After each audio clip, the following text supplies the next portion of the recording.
World War II is a scar upon human race forever. World War II is supposed to have taken the lives of anywhere between 11 to 12 million people. More than 200 political prisoners were burned to death. It is not about who did it. We as human beings, that's what we do, unfortunately, till now. But what we are looking at is not going to come in the form of bombs. There's no bang-bang happening here, this happens quietly. Every responsible scientist in the world is saying by 2045, we'll be producing 40% less food on the planet and our population will be 9.2 billion people. If it goes this way, World War II will look like a small blimp, because if 40% less food means it's estimated in 6 months, about 1.5 to 1.7 billion people can die.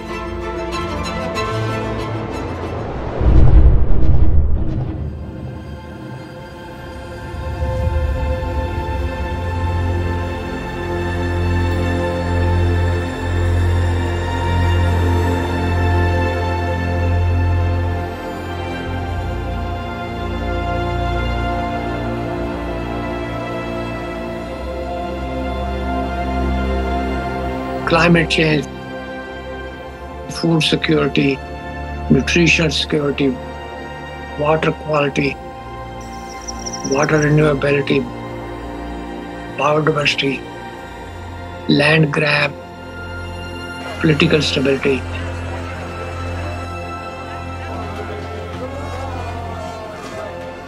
Human health, well-being, peace, prosperity. Soil is the basic of all that.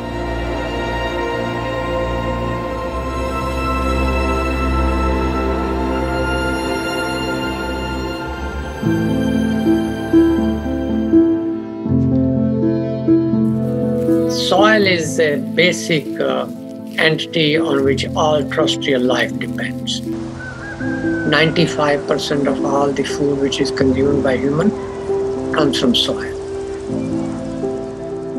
As much as 95% of all antibiotics taken by human and animal come from soil. So soil and life have evolved together. There is no soil without life, and there is no life without soil.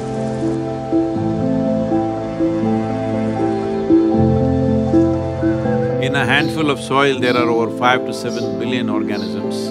And just like how our body functions, the food that we eat, actually we cannot digest all by ourselves. We don't have the necessary enzymes and alkalines to digest this completely. Only because of the microbial gut microbes that are there, we digest food. The same is true with all the plants and trees. They cannot take the nutrients from the soil by themselves. They need the help of the microorganisms.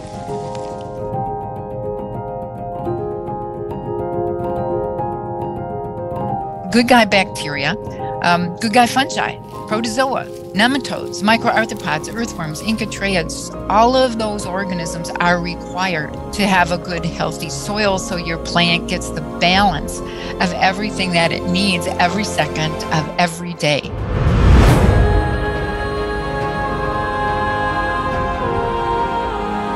The first 15 inches, 12 to 15 inches of soil is responsible for 87% of the life on the planet, including you and me. And that today we are using machines where they're plowing almost like 12 to 14 inches deep and leaving it open to the sun. This is like we peel off our skin and stand in the sun, you know?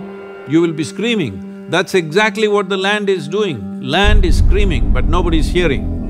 Just plowed and left open, killing all the microbial activity.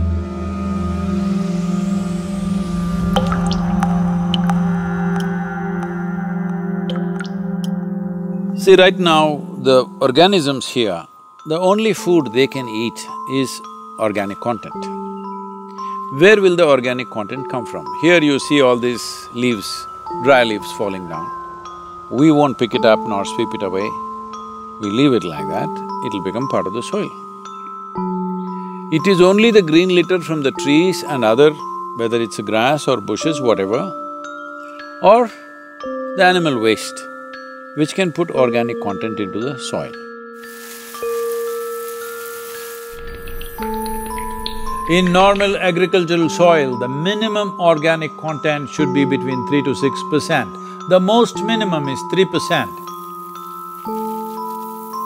3% is kind of the borderline, where you've got enough diversity in the kinds of foods that are present so that all of the necessary sets of microorganisms will be able to perform their jobs. In most of the Western world, we have so destroyed sets of species of different functional groups that we're on the edge of not being able to come back from that.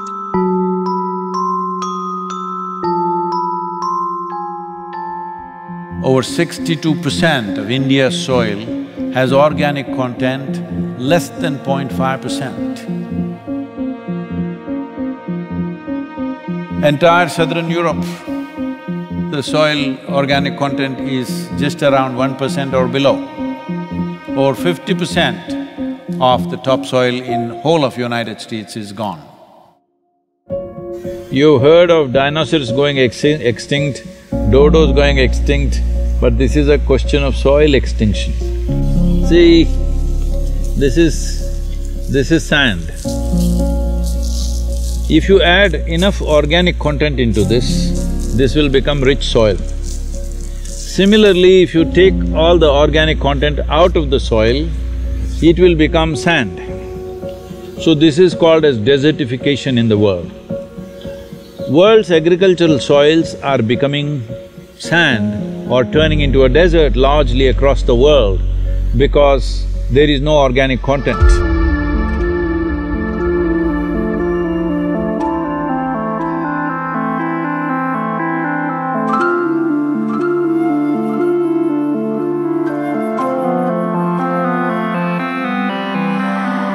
Right now, the soil that we are using is not our generation's soil. We are using up the soil of the unborn child. We have no business to do that, because soil is not our property, it's a legacy that's come to us, and it's a legacy that we should leave behind, living soil. Because once there is no richness in soil, there is no way there is richness in life.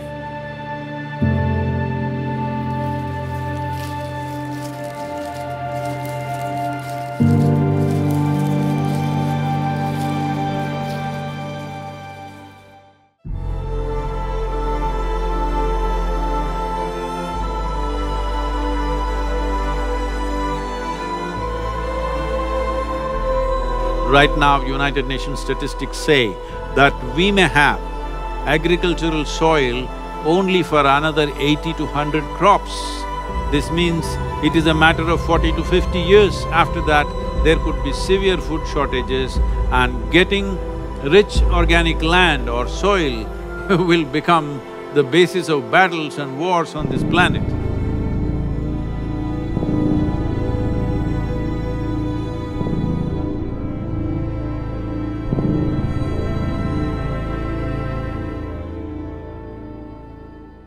People talk about the weapon of mass destruction, nuclear bombs and missiles and other things. Yes, what happened in Hiroshima and Nagasaki is unforgivable, yes. We forget one of the biggest weapons of mass destruction is hunger. Malnutrition, poverty, unavailability of healthy environment. Even now, hunger-related death in the world are 16 to 17 every minute. That, my friend, is the weapon of mass destruction. Now, we had in December 2019, we had 690 million people globally which were hungry. Out of that, 40 million were in the United States. So, it's not just Timbuktu or some part in India or elsewhere. even in the US. I was talking to the WFP director who is from United States.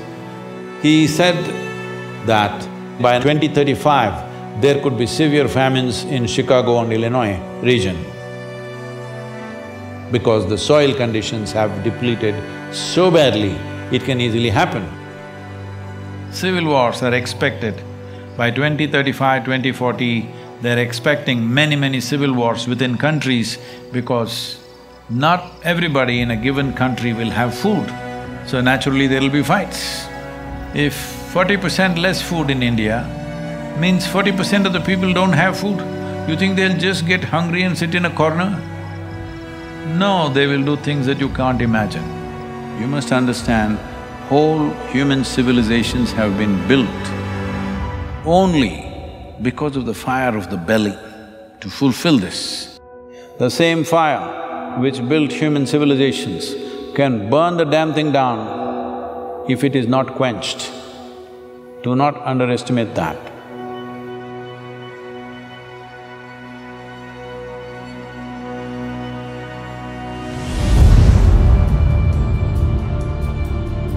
Since 1990, there have been around 30 wars in Africa. 27 of these wars were fought for the sake of acquiring fertile soil. The great revolutions of the world. The Russian Bolshevik Revolution of 1917 was mainly for bread.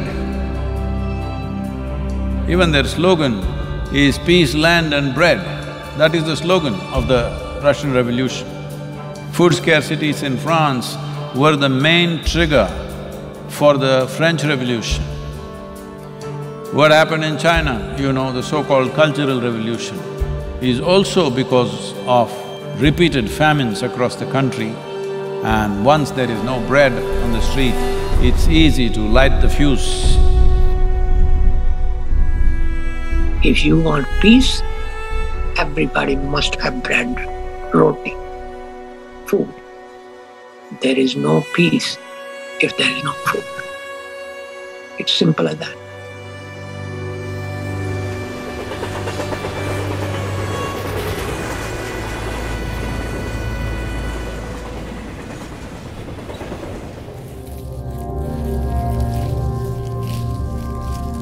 Soil is a most neglected part of the human environment. Degrading soils means losing and wasting potential food today and forever. A human being, like other animals, are requiring a fairly complex diet and many nutrients. And these nutrients we get through our food, and that essentially depend on the soils. So the soils, rich in nutrients, in minerals, are a precondition for a healthy diet. There's a direct link between soil quality in terms of nutrients and diet quality in terms of what we eat. So that is not well understood by many people. You have to put into the soil nutrients, nitrogen, phosphorus, potassium, micronutrient, calcium, magnesium, potassium, organic matter, content which is mineralized intake. It must be returned back to the soil in one form or the other for soil to be productive. Soil produces straw, grains, roots. I believe that if people take the grains and return the roots and straw back to the soil, so that soil gets its share of production, that's a good thing. If you take away the straw, then soil does not get anything. So progressively soil is being degraded, depleted, devoid of the essential elements. That is when we call degradation of soil health. And when soil is degraded, people living on it are also becoming progressively miserable. The soil depletion in United States has led to 21% drop in vitamin A in all the fruits, vegetables and everything else that you're eating. 30% drop in vitamin C, 37% drop in iron levels, 27% drop in calcium levels. The things that today you all think is very healthy to eat salads and stuff, from the early 20th century, what level of nutrients they had and what they have today is only 10% left, 90% lower than what it was in early 20th century. Center for Disease Control, which is right now playing a significant role in this COVID situation, says all Americans are potassium deficient. 90% of the Americans have vitamin E deficiency, 70% have vitamin K deficiency, 52% don't have enough magnesium, 43% don't have enough vitamin A, 40% don't have enough vitamin C. This is in the most affluent nation. It simply means the food that you're eating doesn't have enough nutrients, even if you eat enough food, because soil has been destroyed like this.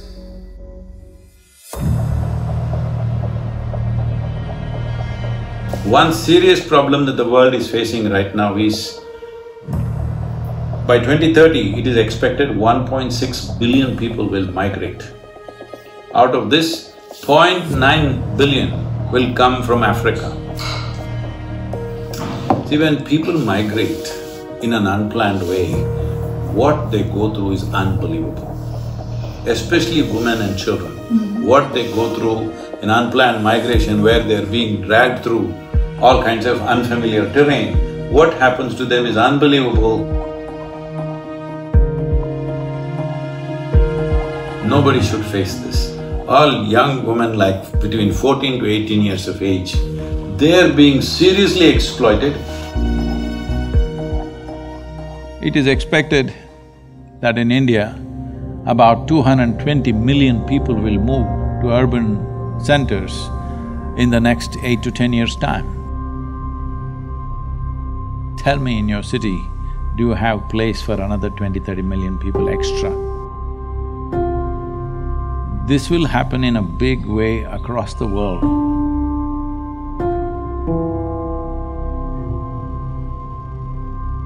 Yes, there are soil refugees. Yes, there are climate refugees. Yes, there are drought refugees. And those refugees go and knock door of other people. The US southern border is a very good example. People jumping into the Mediterranean without realizing whether they'll make it on the other side or not is a very good example. There are several millions of refugees in the world because the land which they grew up on cannot afford their services, their basic needs. Eventually the solution lies to make sure that the soil can support them.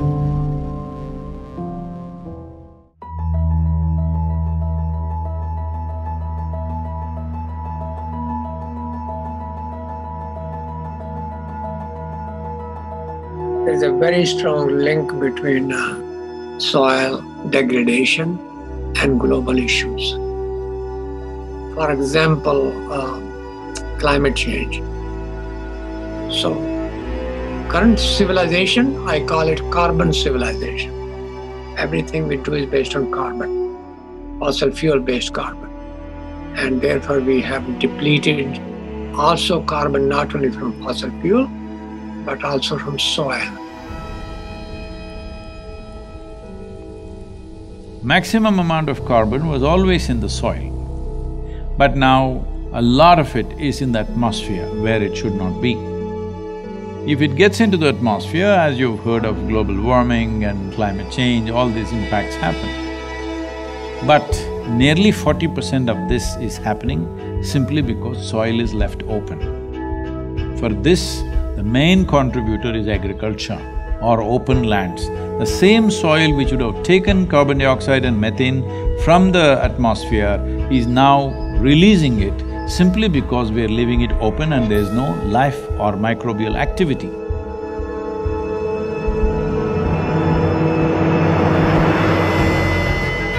When the global mean temperature goes from 0 to 1, that's a big thing.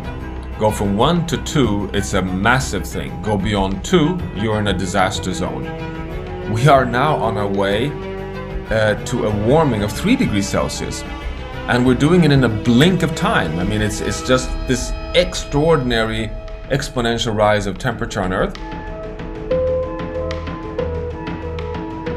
But if we can take carbon dioxide from the atmosphere through plants and put it back to the soil and keep it there, then we deplete the carbon from the atmosphere and make global warming lesser serious problem. The Brazilian part of the Amazon rainforest has, according to the latest science, tipped over from being a carbon sink for thousands of years, one of the most important carbon sinks on planet Earth, to now being a carbon source. So it has already tipped over and is releasing more carbon than it's taking up. So soil has become, you know, if anything, even more important, even existential.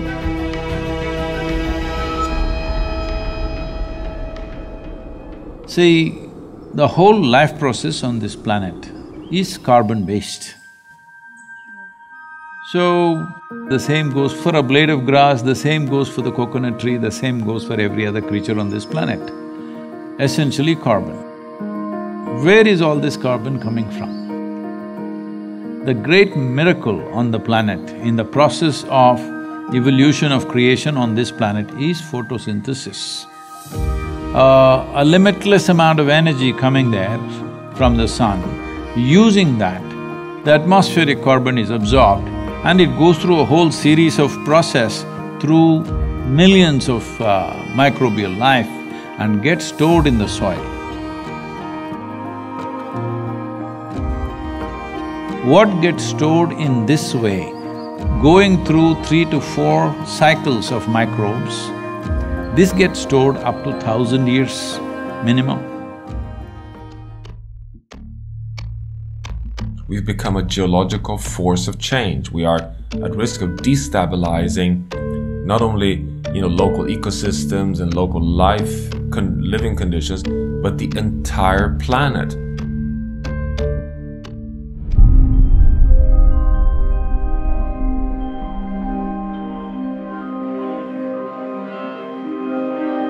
United Nations says we only have 60 years of agricultural soil left. So within 50 years' time, there will be a serious food crisis on the planet. A mass famine would be inevitable. Now, I know people always say, we only have 60 more years of agriculture to go. Yeah, but that was 10 years ago that we made that statement. We're at 50, guys. Soil is a living entity. It has a lot of organisms. And when those organisms are killed, soil is no longer healthy.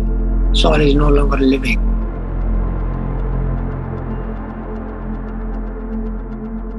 Soil cannot create the ecosystem services. When soil dies, everything else dies with it, including us.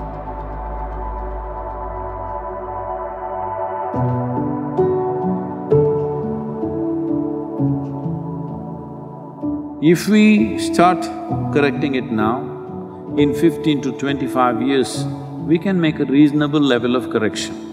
We can come away from the brink where we are. But if you leave it for another 30 to 40 years and then try to do it, it will take 150 to 200 years to regenerate the soil. So this is not about just painting a dark picture of everything. This is a moment of responsibility that we as human beings, if you stand up right now, we can turn this around.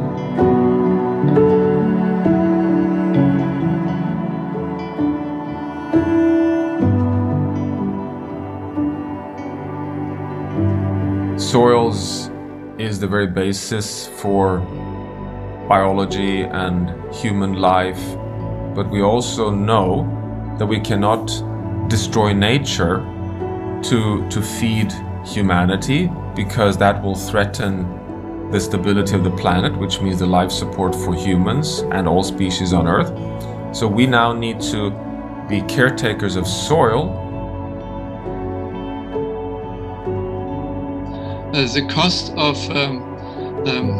action is much lower than the cost of inaction, dealing with soil and land degradation. But it's not something which the individual farmers can do. It has to have a large regional, if not global, initiative.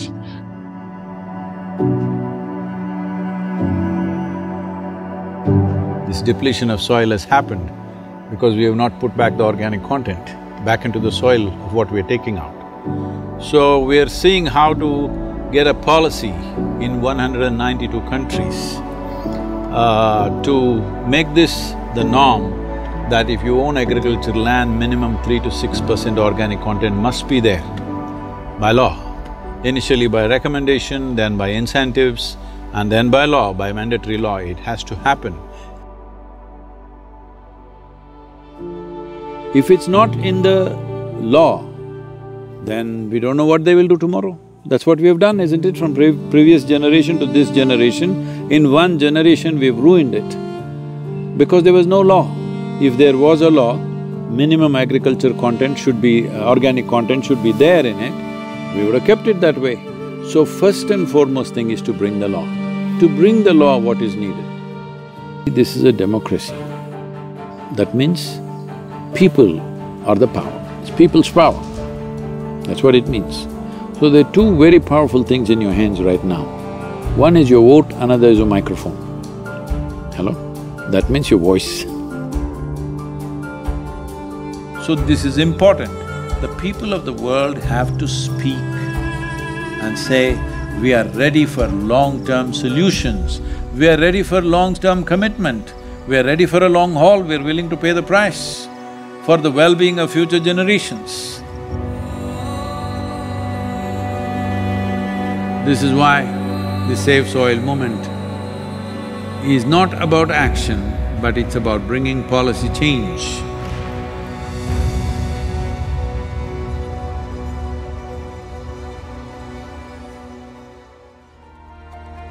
As a part of this, I'm 65 and I'm riding 30,000 kilometers across 24 nations to activate support from the citizenry. We are trying to get about 3 to 3.5 billion people to speak about soil for these 100 days. From March 21st, 100 days, we want the whole world to talk about soil. We have UNCCD as our partner. We have also signed something with the World Food Programme, and the scientists from FAO and other organizations are working with us. World Economic Forum is very much with us. Most governments have come on board. Heads of states will be flagging off this rally. Right now, that's what I'm trying to create, that if 3.5 billion people speak, this is 60% of the electorate. If 60% of the electorate speaks, there is no government which will ignore that in a democratically set up government. Each one of you should reach as many people as you can to make this happen. Many global leaders and influencers are already participating in the movement. Be a part of this and let us make it happen. For my part, as much as I can contribute. And the movement that you are taken up, I could not expect any more God's blessing than that. Sadhguru, and this campaign is so important. We're going to save the soil. Do your part. And saving the soils. And our planet's future depend on it. Sadhguru, save soil, my friend. Save soil, let's make it happen. TM Barbuda is part of the Save Soil mission. Commend you for what you're doing. That is why we are happy to sign the MOU. The science and philosophy that backs the thought behind the movement is tremendous. Save soil. Let's make it happen. Save the soil. We know what we must do, so let's make it happen. Let's make it happen. Let's make it happen. Let's make it happen. Let's make this happen. Let us make it happen. Let's make it happen. Let's make it happen. Let's make it happen.